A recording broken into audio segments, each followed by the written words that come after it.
Can the faint rasp of a file against brass truly drown out the whispers of a city? For Min Jun-ho, 17 and apprenticed at Master Park's esteemed metalcraft workshop in the heart of Hanyang, the rhythmic scrape was less a sound, more a shield. Here, amidst the scent of heated metal, quenching oil and wood smoke from the forge, he could almost forget the weight of his birth.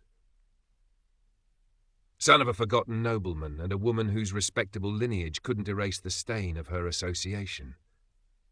He focused instead on the lock mechanism taking shape beneath his hands, each tiny lever and spring a testament to a precision that belied the city's casual cruelty.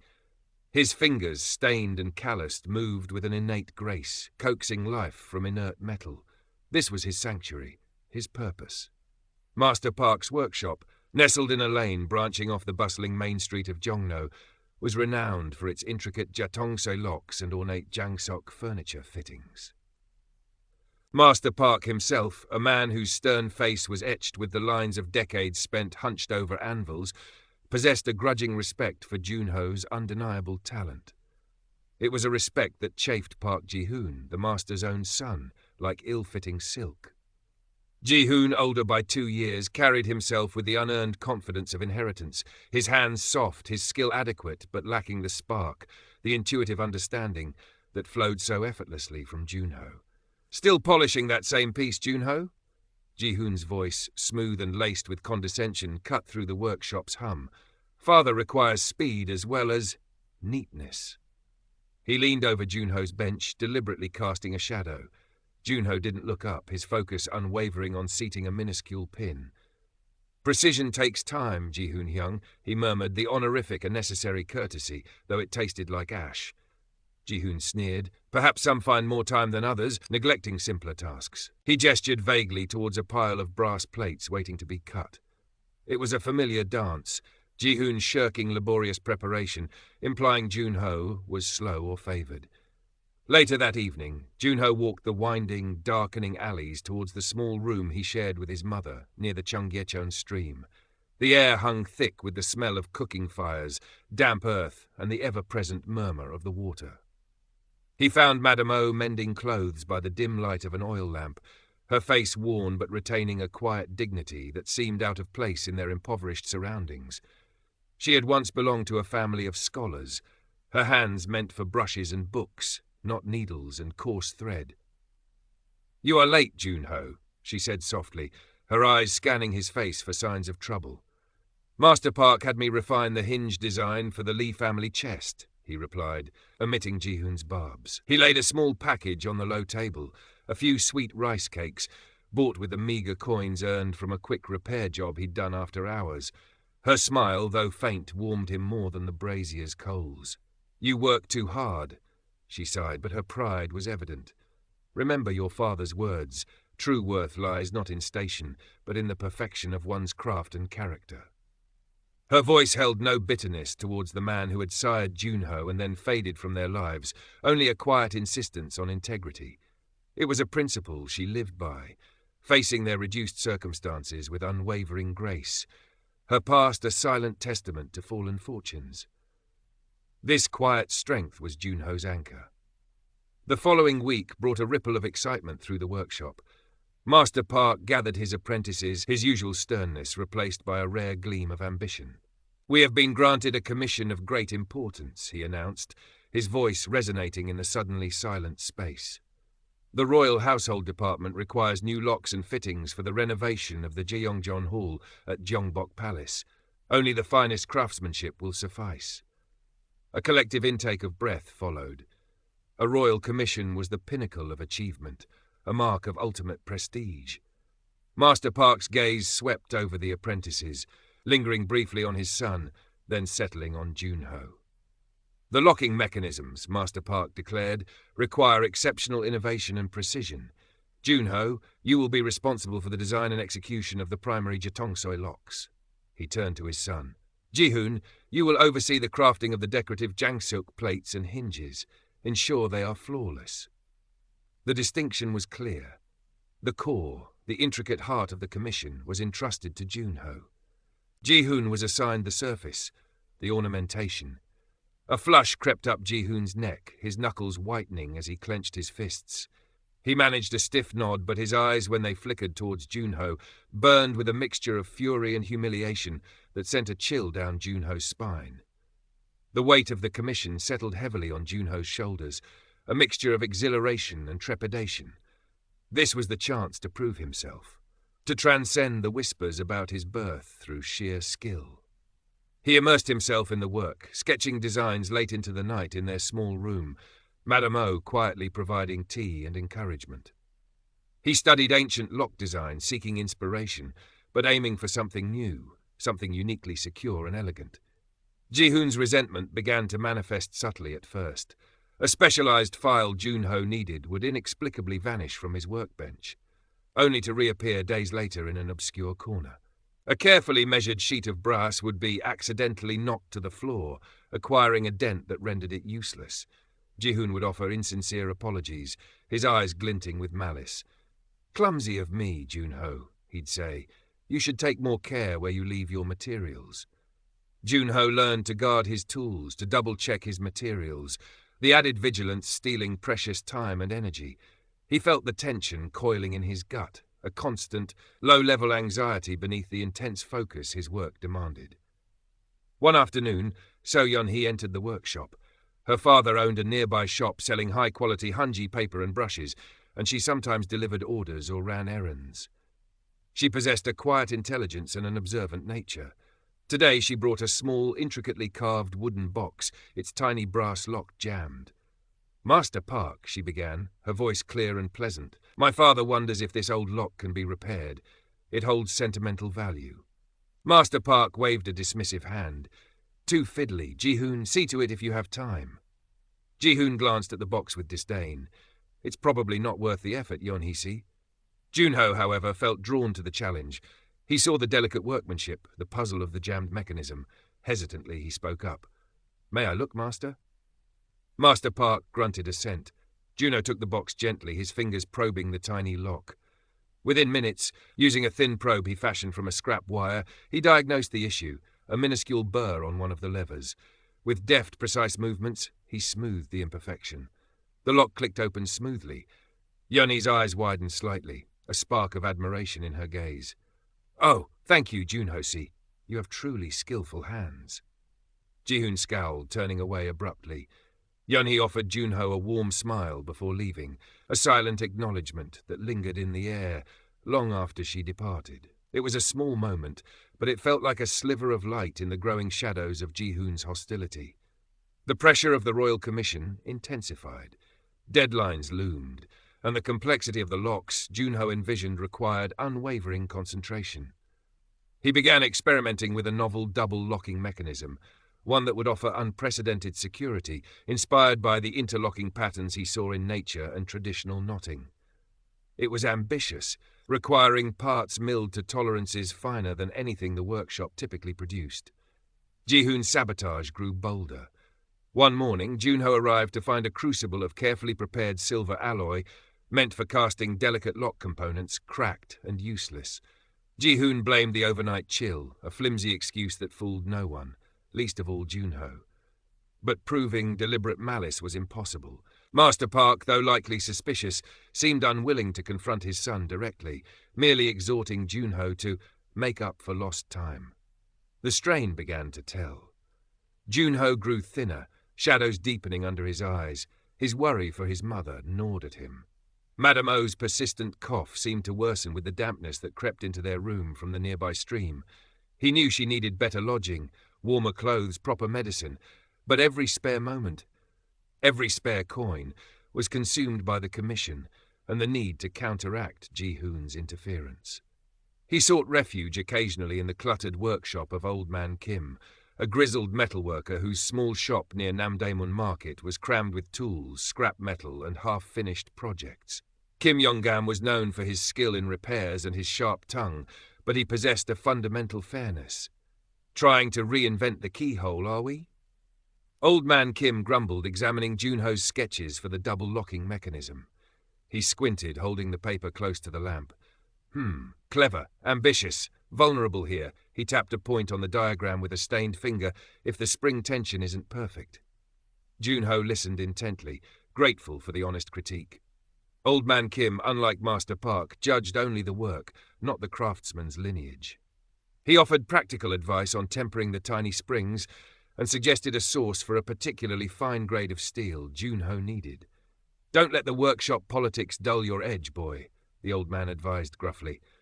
"Talent like yours is rare. Protect it."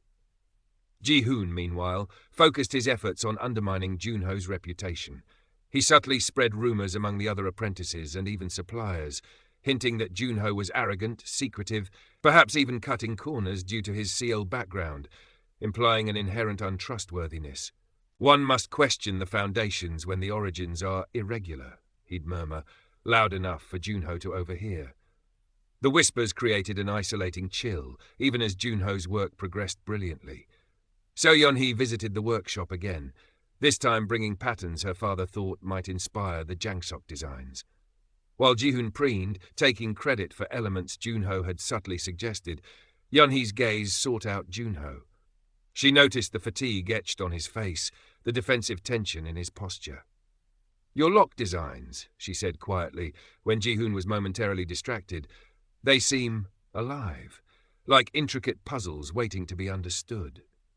Her simple words of appreciation were a balm to his frayed nerves. He found himself explaining the principles of the double locking mechanism, her intelligent questions showing genuine interest. A fragile connection formed between them, built on shared appreciation for artistry and quiet understanding. As Junho neared completion of the prototype lock, Ji-hoon grew desperate.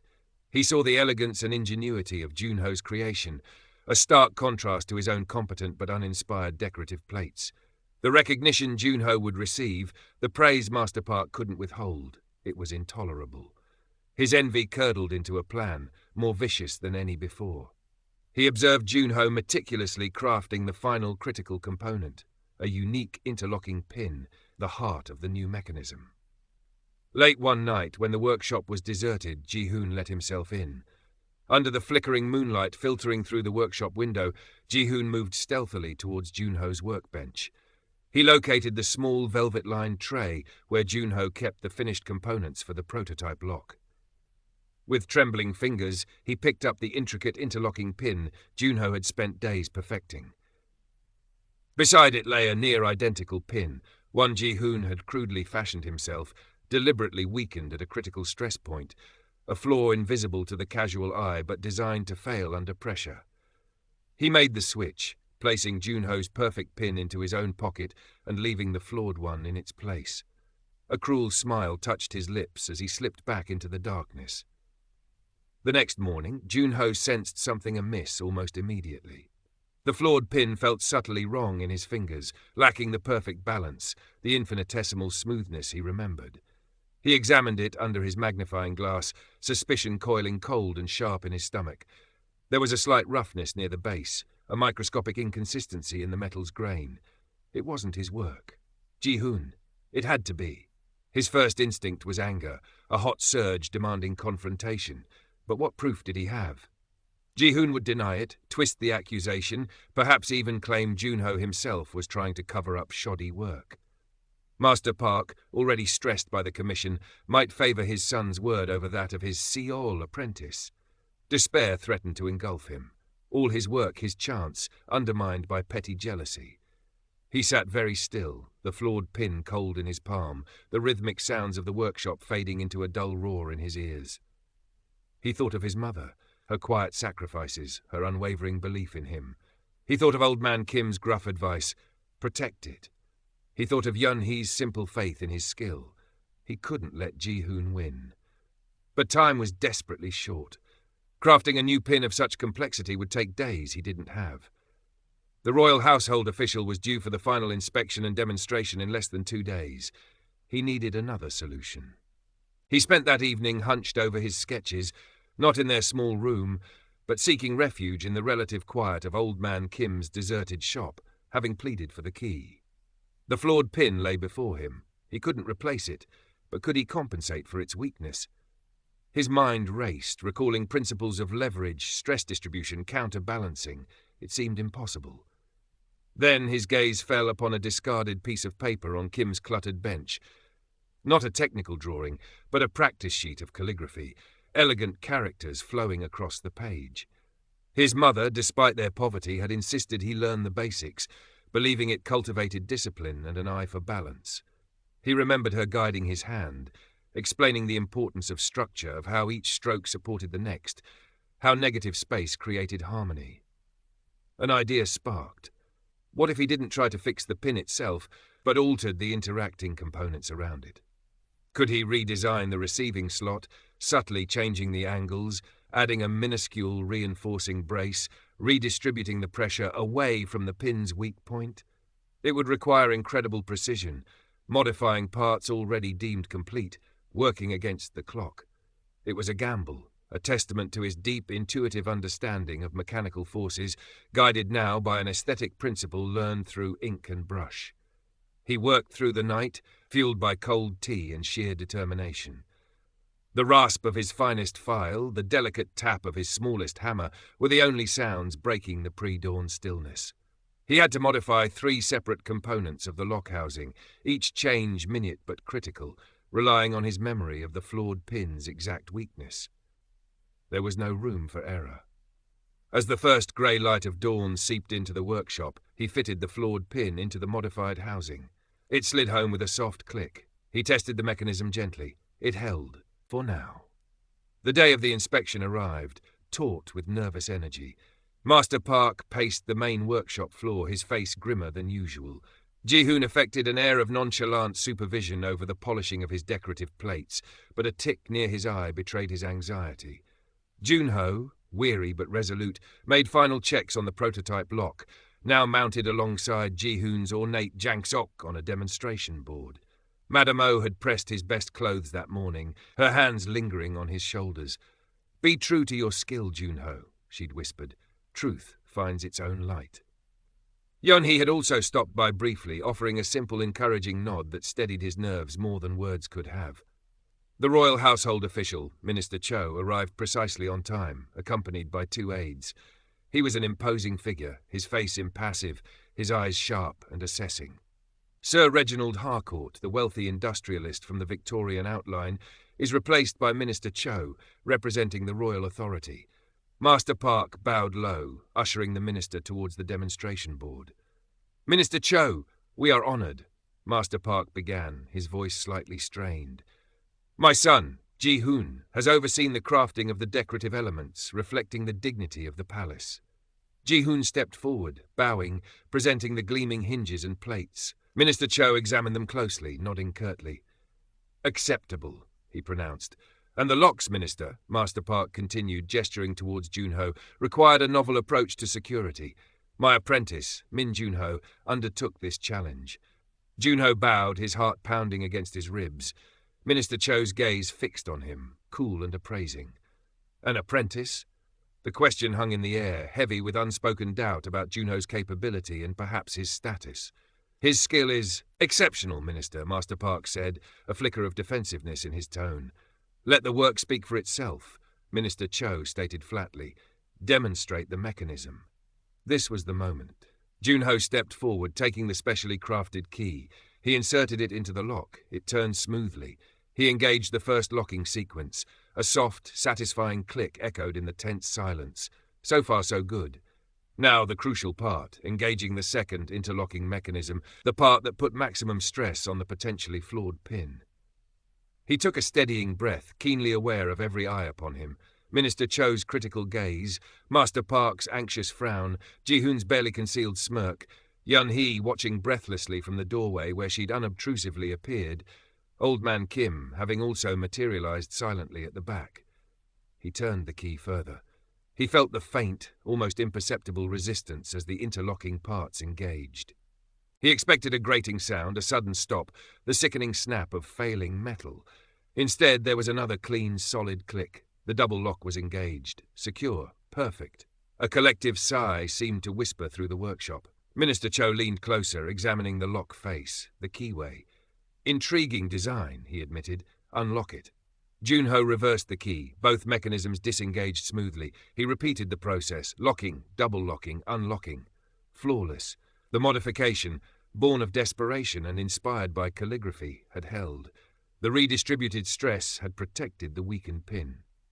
Minister Cho straightened up, looking directly at Junho. Explain the principle. Junho, finding his voice, began to describe the double locking mechanism, the way the parts interacted, the enhanced security it offered. He spoke clearly, concisely, his earlier nervousness replaced by the quiet confidence of expertise. As he pointed out the key interacting components within the lock's cutaway model, Master Park, peering closely, suddenly froze. His experienced eye caught the subtle, almost invisible modifications Junho had made to the housing around the pin's seat, the slight chamfering, the minuscule reinforcing ridge. He then looked sharply at the pin itself, noticing the faint tool marks near its base, marks inconsistent with Junho's usual meticulous finish. His gaze shot towards Ji-hoon, whose smirk had vanished, replaced by a ghastly pallor. Master Park understood. He saw the evidence of tampering, the near catastrophe averted only by Junho's extraordinary skill and ingenuity in compensating for a deliberately introduced flaw. The realization struck him with the force of a physical blow, the depth of his own son's treachery, the injustice Junho had silently endured.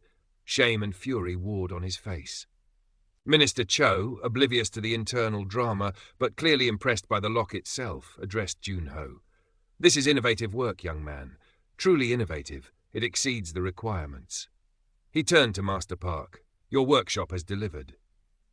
"Thank you, Minister," Master Park managed, his voice thick. He couldn't meet Junho's eye.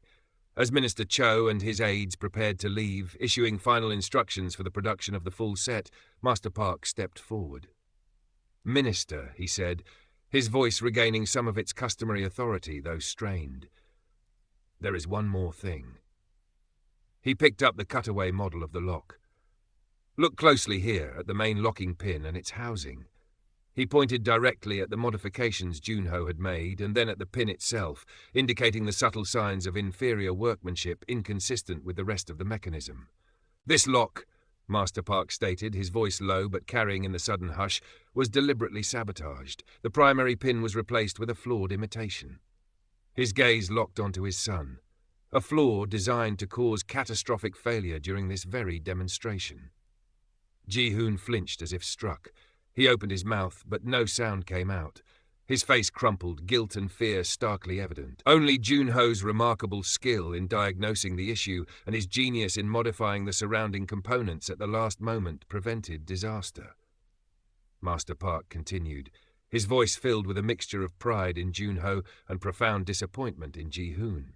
He held up the flawed pin he'd deftly extracted after the minister's initial approval. "This is not the work of Min Junho. This is the work of envy and malice."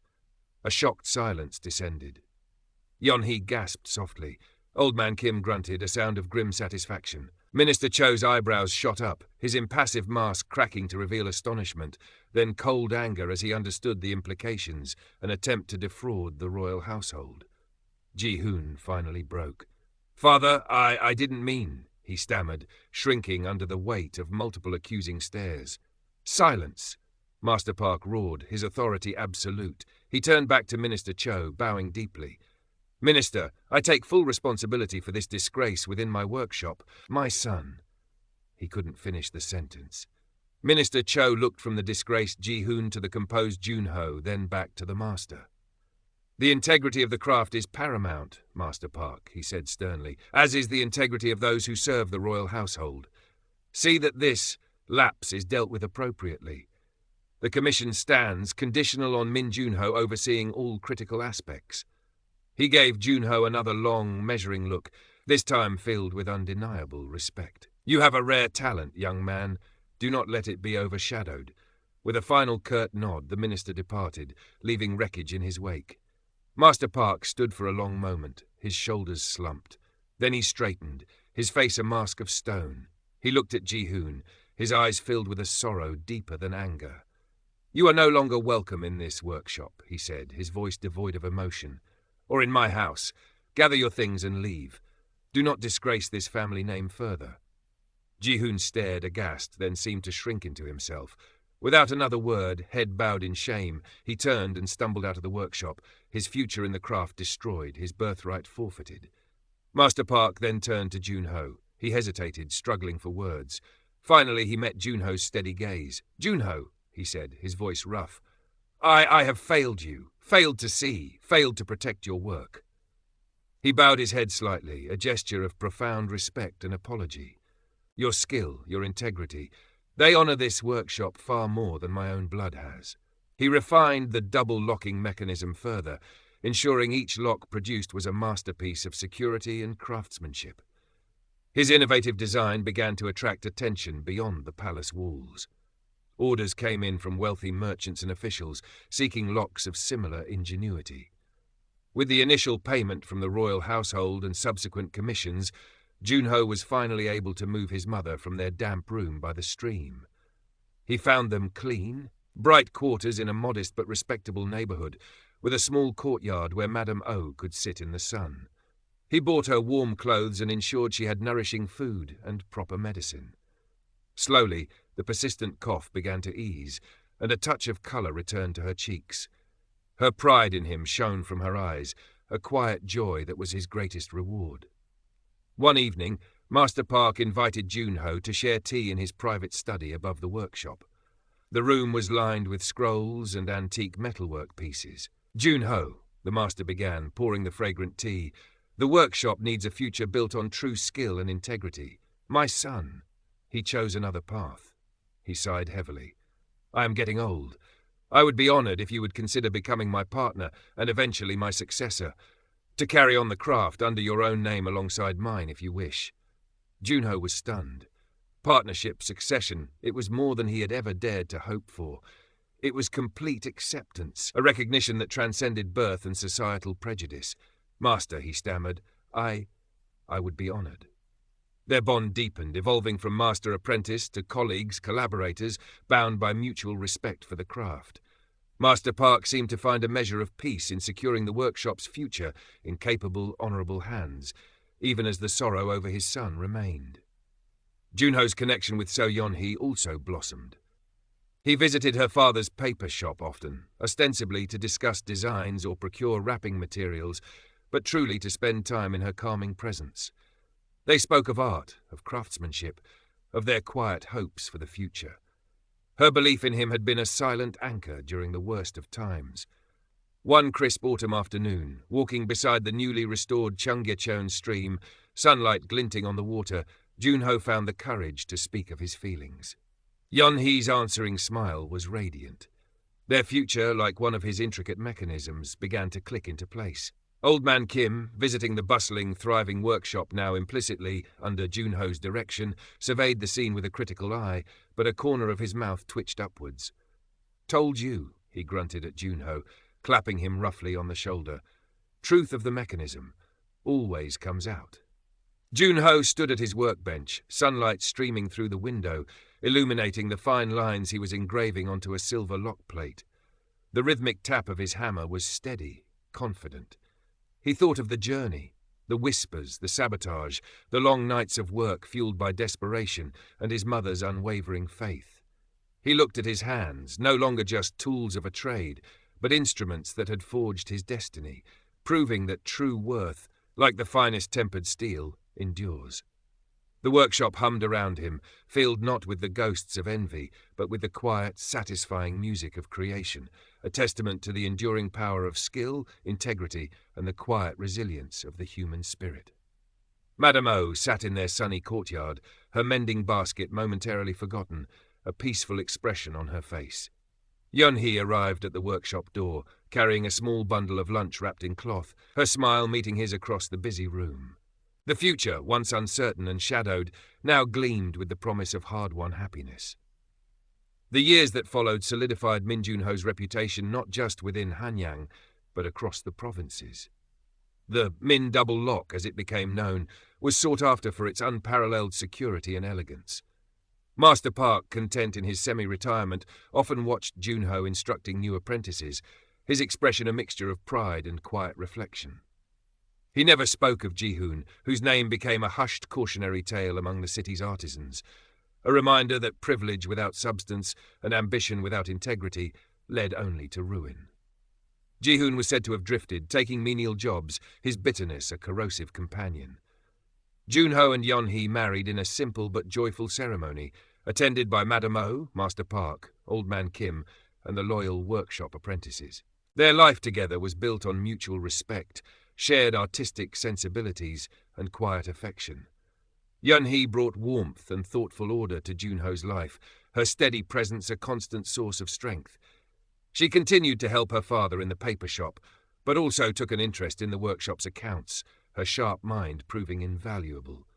Madame O lived comfortably, cherished by her son and daughter-in-law. Her health remained stable, the hardships of the past fading into memory, replaced by the quiet satisfaction of seeing Junho respected and happy. Sometimes, watching him work, she would touch the simple silver hairpin he had crafted for her, his first truly accomplished piece after becoming Master Park's partner, and her eyes would mist over, not with sorrow, but with overwhelming gratitude. The what-if element, her potential contribution through calligraphy knowledge, remained a subtle undercurrent. It wasn't a single dramatic moment, but her insistence on his broader education in aesthetics and discipline that had shaped his mind, allowing him to see solutions others missed. It was woven into the fabric of his success. One day, a royal messenger arrived again at the workshop, now known as Park and Min Metalcraft. It wasn't a commission this time, but an invitation.